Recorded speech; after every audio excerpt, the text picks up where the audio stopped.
from bottom of the heart, Yugandhar Datta, which been always inspiring because last time we the कार्यक्रम attend केला होता तिरुपती बोलमध्ये success I think almost more than 500 people were there.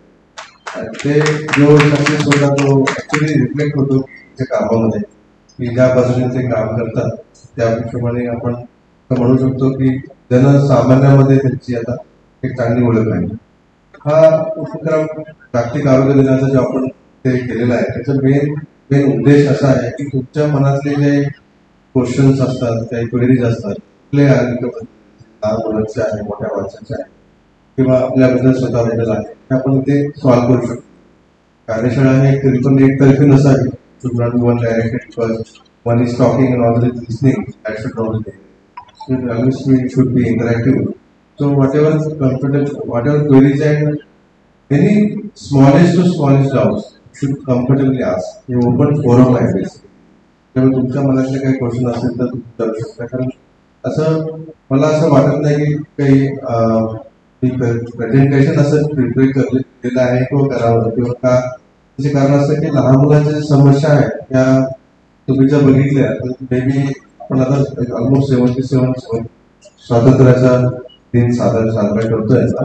पण over आपण बघितलं तर लहान मुलांचे काय प्रॉब्लेम्स आहेत मागचं 7-8 वर्षामध्ये तर प्रॉब्लेम नोटीस केलं तर एक may be 80-70 years back we are all struggling with infection. आपण बऱ्याच प्रकारचे इन्फेक्शन आपण स्ट्रगल करत होतो आणि आपला जो सामाजिक विषयाचा ठाकूर साहेबांनी सांगितलं की पनवेल महानगरपालिकेचा एक सदस्य आहे समजा तर माझी महापालिका व माझी हेल्थ सिस्टीम कशी आहे याला जर आपण असेस करायचं असेल तर आपण कसं असेस करू शकतो. आपण रस्त्यावर फिरलो आणि बघितलं तर चांगले झाडे लावलेले आहेत रस्ते चांगले आहेत पाणी पुरवठा आहे ते फक्त मर्यादित आहे का नाही.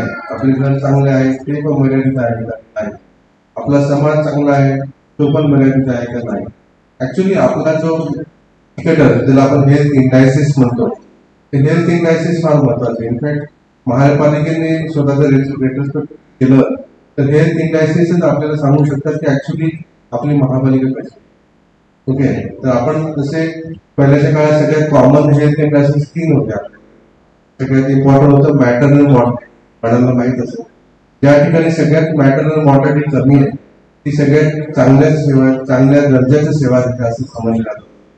Second under 5 mortality. आपण अंडर 5 म्हणजे काय 5 वर्षाच्या आतमध्ये बोलायचं मॉर्टॅलिटी ते जर कमी असेल तर ते पण अतिशय चांगल्या प्रकारचं उत्तम दर्जा का कारण हे सगळे सेव्ह करायला पण डिफिकल्ट असतं एवढं सोपं नसतं. त्याला मॅटर्नल कॉम्प्लिकेशन झालं डिलिव्हरी नंतर तर हे किती डिफिकल्ट आहे तुम्ही मॅडमला पण करू शकता. आणि थर्ड असतं इन्फंट मॉर्टॅलिटी जे जन्मताच मुलं जर झाले तर किती प्रमाणात ते सर्वाइव्ह करू शकतात. तर हे इंडिकेट करतं की आपली हेल्थ सिस्टीम कशी आहे. आपण याला हेल्थ इंडिकेटर्स म्हणतो. आणि तुम्ही जर बघितलं 20 वर्षामध्ये हेल्थ इंडिकेटर्स आपल्या सगळ्याकडे ओव्हरऑल त्याचे कारण असतं की आपली जागतिक दर्जाची सेवा आहे. इनफॅक्ट कालच एक अर्वडचा मेसेज होता म्हणजे एक असेसमेंट होती की आपली जे इंडियन हेल्थ सिस्टीम आहे ही ऍक्च्युली जगामध्ये ऑलमोस्ट ऑन 5th म्हणजे it is one of the top 5. Okay पण टॉप 5 करायला एवढं सोपं नाही कारण त्यासाठी आपले बॅकबोन असतात 3. एक स्वतः डॉक्टर असतात जे आपल्यासाठी फार महत्वाचे आहेत. कारण मी एकच असं म्हणू शकतो की आपल्या कधी पण लक्षात हे तुम्ही जर सर्कल 3 बघितले कधी पण तर त्याच्यामध्ये जो मेन फोकस असतो हेल्थ सिस्टीमचा तो डॉक्टर आहे. सेकंड पॅरामेडिक्स आहे.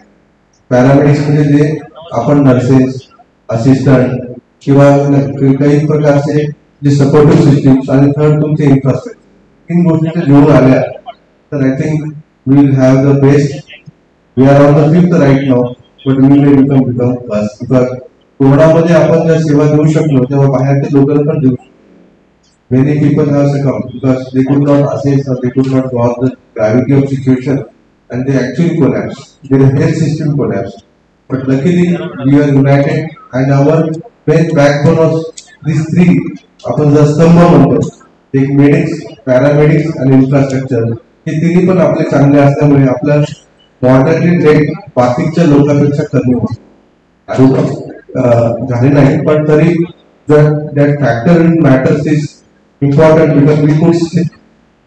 Okay, I mean to say की लहान मुलांमध्ये ह्या सगळ्या गोष्टी का महत्वाच्या आहेत, कारण ओव्हर टाइम आपण 80 वर्षाचा इतिहास बघितला आता तर पहिले सुरुवातीच्या काही वर्ष आपण इन्फेक्शन 1960 मध्ये सगळ्यात मोठा प्रॉब्लेम जो होता मलेरिया इन्फेक्शन साठी, आणि त्यासाठी तुम्हाला because we are the first country to control the malaria. Malaria eradication program जो आपला इंडियाचा होता that was the most successful all over the world. We have come down to the almost 0.1% mortality that time, 1964. पण ते कशामुळे शक्य होतं? Because of the very जसं आपण वैद्यकीय अधिकारी काही प्रकारचे जे आहेत ते ऍक्च्युली ते योजना राबवतात. त्याच्यामुळे त्याच्यानंतर आपण पोलिओ ग्रस्त होतो बरेच वर्ष. आपण माहित असेल की आपले बरेचसे मित्र जे आता आम्ही आता 50 वर्षाच्या आसपासचे आहोत, तर आपले बरेचसे मित्र पण बरेच पोलिओग्रस्त होते. So many people, and our school also must have seen some people were also affected with polio, but we could overcome that another with the vaccination, and that is also considered one of the main key preventive strategy for infection control.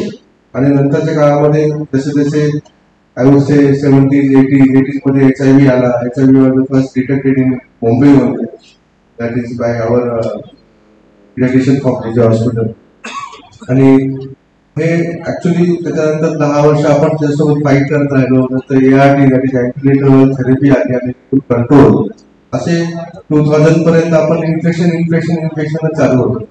Okay, त्याच्यानंतर 2010 पर्यंत आपण another infection flu सारखे epidemic सहन केले. 2009 मध्ये सगळ्यात मोठा epidemic आपल्या भागामध्ये आला पूर्ण मुंबईमध्ये, आणि तो पण आपण बऱ्यापैकी चांगल्या प्रकारे कंट्रोल केला. पण त्याचे कारण पण आपण हे तीनच होते, डॉक्टर्स, पॅरामेडिक्स आणि इन्फ्रास्ट्रक्चर. त्याच्यानंतर एक इम्पॉर्टंट फॅक्टर येतो त्याच्यामध्ये वॅक्सिनेशन. बिकॉज प्रिव्हेंटिव्ह स्ट्रॅटेजीमध्ये 3 गोष्टी आपण कोरोनामधून शिकलोय. ते सगळ्यात महत्वाचं हे हायजीन आहे, ज्याला आपण हँड वॉशिंग, सॅनिटायझर आणि सोशल डिस्टन्सिंग म्हणायचो, SMS म्हणायचो. सेकंड वॅक्सिनेशन होतं, आणि थर्ड सेल्फ आपण असे म्हणजे आपण आपली जी क्षमता आहे किंवा आपण हेल्थ सिस्टीम आपली स्वतःची बॉडीची आहे ती वाढवणं. या 3 गोष्टी फार महत्वाच्या. आणि नंतर कोरोना.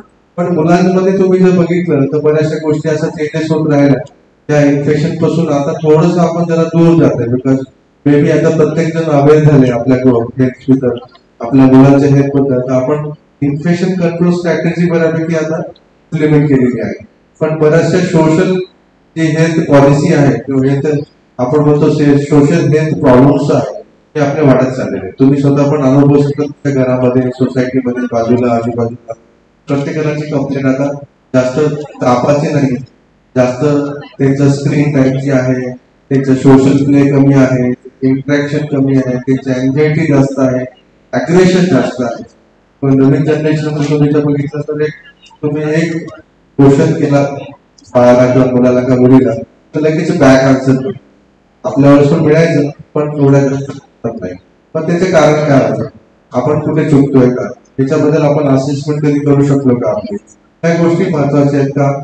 तर मे बी आपण 20 वर्षाचा 25 वर्षाचा सिनियर बघितला तर मे बी आपल्याला फिवर क्लिनिक्स जसं आता काढलेले आहेत गव्हर्नमेंटने ती गरज नाही पडत.